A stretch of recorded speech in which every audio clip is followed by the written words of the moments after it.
بسم اللہ الرحمن الرحیم۔ حیدرآباد ڈپٹی کمشنر حیدرآباد فواد غفار سومرو کی زیر صدارت یوم علی علیہ السلام کے جلوس کی برآمد نہ کرنے کے حوالے سے اہل تشیع کے علماء کرام اور مختلف تنظیموں کے عہدیداران سے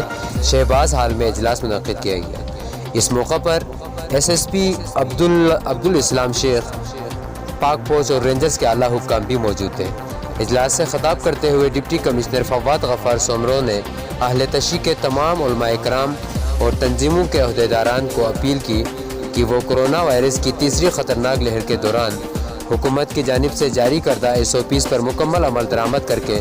خود کو اور اپنے عزیز و اقارب کو وائرس کا شکار ہونے سے بچائیں اور حکومت کے احکامات کے مطابق جلوس برآمد کرنے سے گریز کریں اور SOPs کے تحت مجالس کے انعقاد کو یقینی بنائیں تاکہ حکومتی اقدامات کے تحت SOPs پر عمل درآمد کو یقینی بناتے ہوئے حضرت علی علیہ السلام کی شہادت کا دن عقیدت اور احترام سے منایا جا سکے۔ SSP حیدرآباد عبدالسلام شیخ نے تمام علماء کرام اور اہل تشیع کی تنظیموں کے رہنماؤں کو انتظامیہ سے ہر ممکن تعاون کرنے کی اپیل کی اور کہا کہ انتظامیہ کا کام ہے کہ وہ ریاستی قانون کی بالادستی کو قائم رکھنے کے لیے اپنے تمام تر وسائل کو بروئے کار لائے۔ اس موقع پر اہل تشیع کے